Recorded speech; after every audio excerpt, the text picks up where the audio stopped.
Halo Sobat Anak Timor Hits, ketemu lagi bersama saya Pio. Nah, hari ini kita akan adakan pertemuan bertemu dengan salah satu tokoh inspirasi dari NTT, orang yang sangat luar biasa, sangat menginspirasi. Nah, kelannya seperti apa? Nanti kita akan langsung bertemu dan berngobrol dengan dia, berbagi cerita apa saja nanti kiat-kiat dari beliau untuk sehingga kita yang muda-muda bisa mencapai kesuksesan seperti dia. Oke, kita langsung ya, kita temui orangnya.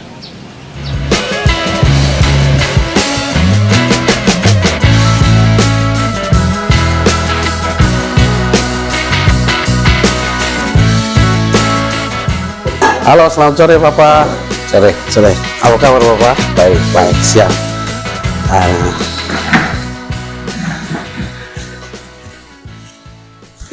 Gimana nih Pak? Kabar? Baik. Oh, ini lagi nyantai ya di kebun nih. Iya. Siap. Hari ini izin kami datang mengunjungi Bapak ya.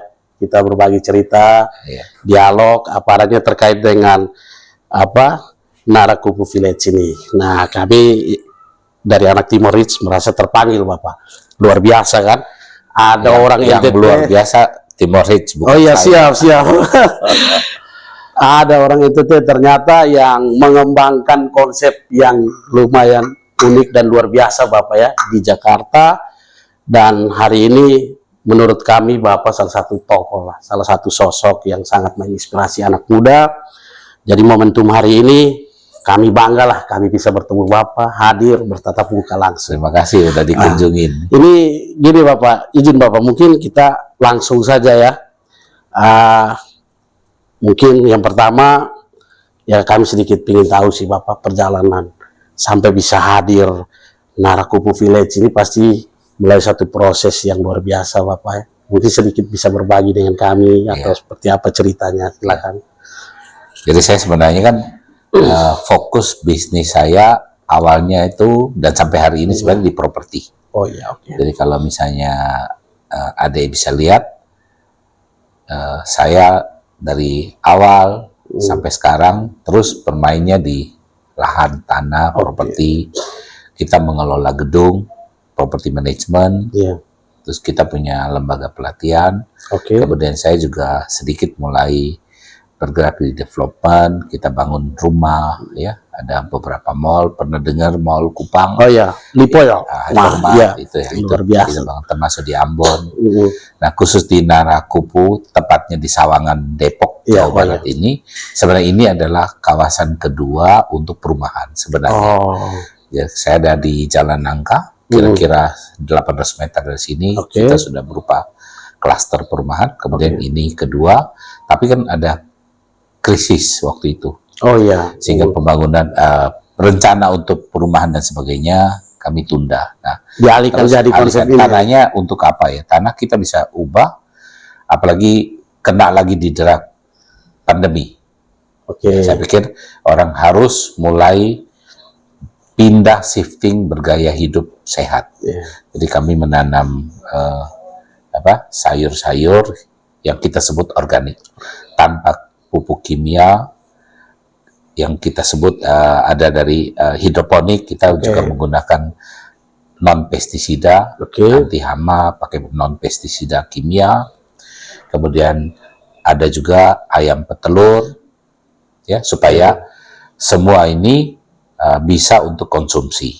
Tapi di atas itu semua sebenarnya ada misi besar, yaitu kita sebut sebagai integrated farm. Bagaimana? Berarti ada edukasi juga di sini. Iya, jadi buat selengkap mungkin ada ekosistem. Ini udah berjalan berapa lama Bapak? Ini boleh dikatakan sudah yang praktek integrated system kita sudah lebih dari 5 tahun. Udah 5 tahun ya, luar biasa ya. Nah di sini kira-kira ada berapa jenis sayuran atau ini yang dibudidayakan? Ya, ini kita sekali lagi di sini hanya sebagai percontohan. Percontohan. Ya, tanah kurang lebih 3 hektar kita buat percontohan, nanti bisa ditemenin oleh sarjana pertanian kami untuk keliling lihat lahan ya. Siap Bapak, baik. Nah ini Bapak tadi saya datang ini kan saya lihat banyak pengunjung ini kan datang. Ini memang terbuka umum ya. Jadi luar biasa. Namanya juga bisnis. Bisnis itu kita harus memiliki dimensi sosial, di mana kita juga harus bisa berbagi dengan sekeliling, Iya. ya, penghuni atau pengunjung sekeliling. Kemudian juga harus ada dimensi alam.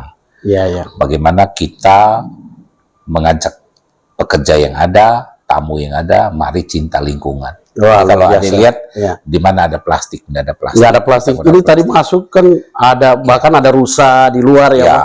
Nah, yang menarik buat saya ini Sobat Anak Timorit ini luar biasa, lihat di Ya. belakang. Nih, lihat nih. Ini buku semua nih.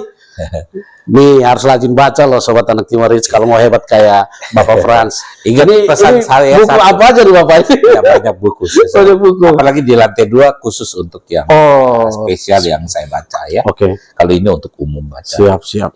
Cuman ada satu hal yang harus dipahami bahwa Apa, Bapak? jika kita ingin mencari pengetahuan, carinya Di ke taman, kebun, Oh, sama gitu. ke perpustakaan. Oh gitu ya. Berarti ada di sini di Ada di sini, Narakupu Village. Luar biasa. Jadi gini, Sobat Timorit kalau yang di Jakarta, ini tempat ini punyanya orang NTT loh. Bosnya belum tahu. Nah ini beliau ini. Beliau ini bisa jadi inspirasi, inspirator untuk kita. Dan orang Timor. Iya. Pas dengan anak Timorit, orang Timor. Lebih tepatnya di Keva Manado. Nah, jadi ya Bapak, menarik ya Bapak. Ini, nah artinya begini ya Bapak, kalau kita lihat di Timur itu kan banyak lahan nih Bapak. Banyak lahan yang bisa kita kembangkan seperti ini. Kira-kira Bapak punya mimpi tidak untuk Pasti. ada satu di Timur hadir seperti Kupu Village ini? Pasti. Pasti ya? Pasti ya. Tuh, pasti. Tapi tunggu waktu. Karena kami sudah buka di Jogja Oke. dan ketiga di Puncak. Sudah ada 3. Nah, sebenarnya itu cuma uji coba sebenarnya untuk kami piloting ke daerah-daerah yang Oke. membutuhkan. Siap. Kita ingin membuktikan bahwa bibit yang ada cocok dengan bibit yang nanti kita tanam di NTT.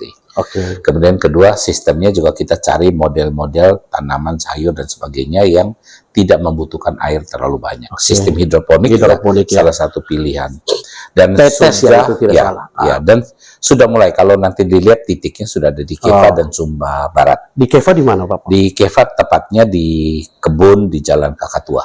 Oh, kebun Jalan Kakatua. Oke. Di tengah kota. Kemudian Teman-teman, di Sumba juga ada. Sobat Timorit yang ada di Keva jangan lupa ke jalan. Itu udah bisa diakses Bapak. Nah, belum. Kita baru uji coba. Oh, uji coba.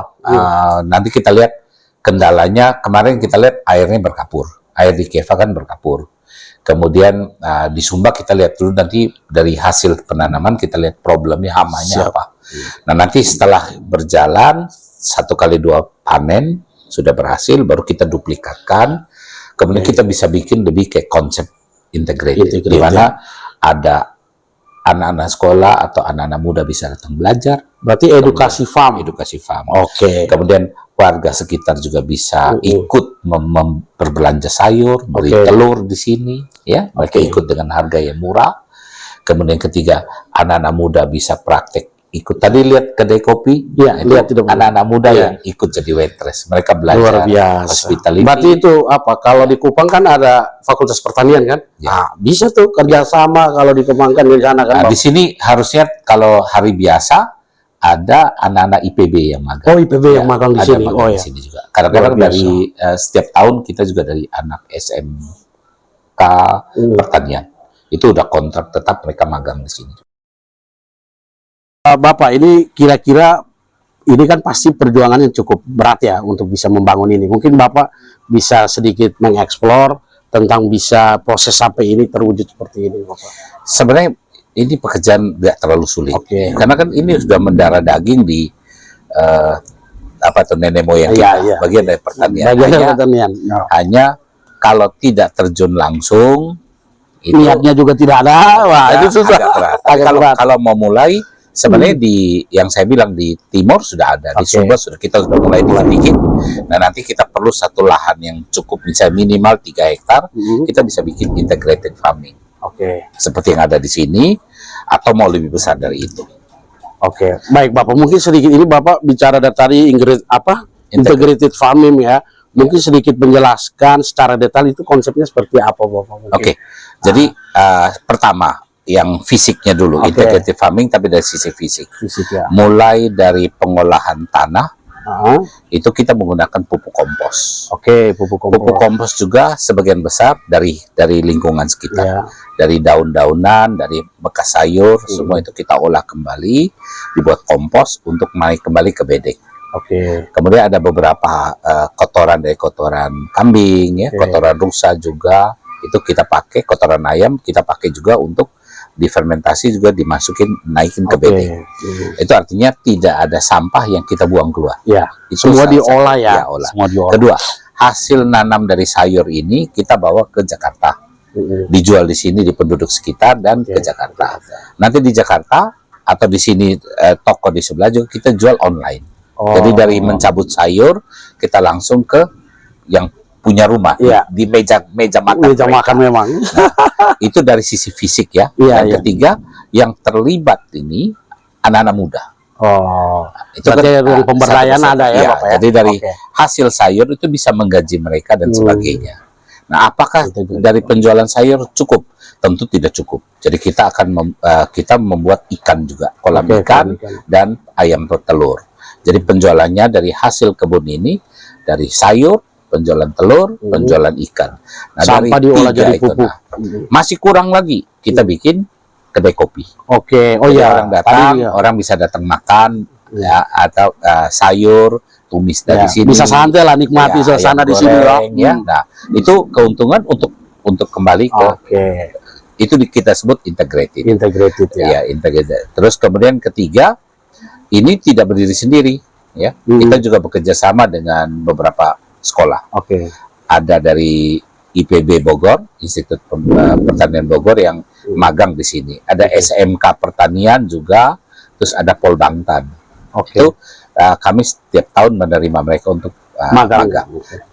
Apa berhenti di situ? Tidak. Kita juga bekerja sama dengan perusahaan sawit dari Kalimantan. Jadi pekerja-pekerja sawit dari Kalimantan pun datang belajar bercocok tanam di sini. Ya. Dari sini jadi pusat integrasi, dari pusat pendidikan. Jadi kemudian ada satu lagi teknologi juga. Kita menerapkan beberapa sistem, termasuk drip system, ya, uji coba pakai tetes, tetes, kemudian pipa hidroponik, ya, seperti itu. Sehingga dari situ pelan-pelan jika kita sudah yakin, baru ini bisa diduplikatkan ke tempat-tempat lain. Seperti sekarang kita udah coba ke Jogja dan Puncak. Luar biasa, Sobat Anak Timor Reach, itu integrated management ya, integrated farm yang dikembangkan oleh Bapak Frans. Nah, ini bisa menginspirasi kita semua, dan ini kita tidak sebatas ini. Ntar kita keliling nih, Bapak izin. Silakan. Kita keliling. Mungkin gini Bapak, terakhir nih. Saya mau nanya, ini ada isu menarik ini di NTT ini yang saya dengar-dengar, terus kita ikuti di media sosial juga. Bapak makin hari makin hits kelihatannya di NTT ini. Timor lebih hits, Timor hits juga. Tidak, Bapak makin hari makin hits. Karena gini Bapak, kita di mana-mana, pertama kita lihat baliho Bapak. Di media kita scroll, kita lihat ada Bapak. Di lapangan kita duduk cerita, ada Bapak. Jadi penasaran. Ini kayaknya hits betul orang ini, saya bilang gitu.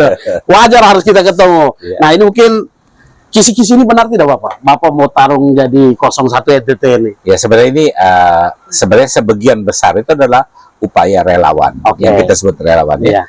Teman-teman di NTT yang terus berjuang mendorong saya untuk ikut dalam kontestasi Pilgub. Tapi pertanyaan dari saya, partai memilih saya enggak? Nah, itu. Ini yang butuh proses kayaknya. Tapi ya, kalau menurut kami sih, Bapak sudah layak dan pantas kembali NTT. Terima kasih. Karena secara proses dan hari ini Bapak ada di titik ini itu luar biasa, sangat menginspirasi.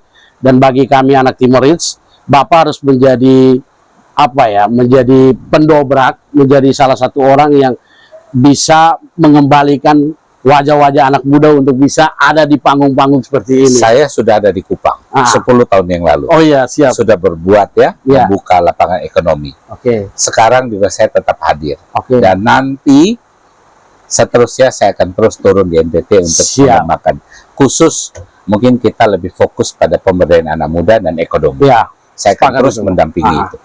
Karena memang anak muda NTT ini butuh mentor Bapak, butuh mentor untuk terus dipacu untuk bisa berkembang. Mungkin ini ya Bapak, kasih kisi-kisi atau pandangan atau motivasi apa Bapak untuk bisa menguatkan anak muda yang ada di NTT? Satu poin ya pasti semangat ya. Oke. Jadi kita semua ini tantangan ke depan. Mohon maaf gini, Ya. zamannya saya masih muda, waktu umur 30 sampai 50 kita punya tantangan. Oke. Tapi yang sekarang generasi milenial yang mungkin istilah generasi Z. Y, generasi Z, tentu punya tantangan. Oke. Ya, tantangan yang sekarang menurut saya lebih menantang. Oh iya. Dan jangan lupa juga generasi Z, yang generasi milenial sekarang itu juga generasi yang lebih pintar dibanding generasi sebelum, kata orang. Nah, yang seperti ini yang harus dikolaborasi. Dari kami menjalankan peran mentoring, coaching, sedangkan yang milenial di tulisan saya di media bahwa generasi sekarang walaupun dia mungkin masih kuliah atau yang sudah mulai masuk dunia kerja perlu di coaching. Supaya bisa estafet menuju Indonesia emas. Siap. Luar Pasti biasa. bisa. Pasti itu. Ya. Harus bisa ya, Sobat Anak Timorit. Bapak ini kan kemarin ya tadi saya tanya soal kisi-kisi untuk maju gubernur NTT ya. Hal yang paling memotivasi Bapak untuk bertarung di kali ini itu apa? Sebenarnya satu lagi ya, saya berpikir begini. Jika ada yang lebih cocok, tentu saya dukung. Ya. Jadi tidak ada masalah, tidak harus saya. Siap. Tapi kalau misalkan tidak ada calon yang istilahnya lebih cocok, saya akan coba lebih dulu untuk memberi apa, membuka jalan ya, bahwa lewat pendidikan, lewat perbaikan pendidikan, kita buat anak-anak kita, anak-anak NTT lebih cerdas, sambil kita dorong. Kalau belajar pintar saja tanpa diperbaikin ekonomi juga berat ya. Ya kita perbaikin juga ekonomi supaya mereka bisa, orang tua yang sekarang bisa menyekolahkan anak lebih tinggi, sambil kita juga perbaikin kesehatan.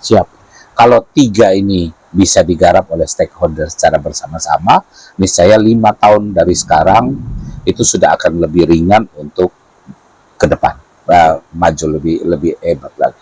Nah, saya jadi gubernur atau tidak jadi gubernur, pasti saya akan membantu dari sisi ekonomi, sisi pemberian SDM supaya lebih baik ke depan. Siap. Ini jelas, Sobat Anak Timur. Mau jadi gubernur atau tidak jadi gubernur, cinta untuk NTT tetap ada. Beliau tetap cinta, tetap sayang. Jadi jangan takut-takut untuk datang berkolaborasi.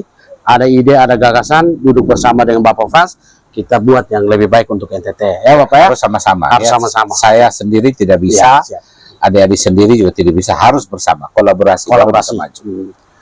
Sobat Timor Hits, ini sore yang luar biasa, yang spesial. Jadi mungkin sebelum kita close Bapak, pesan-kesan Bapak untuk Sobat Anak Timor Hits.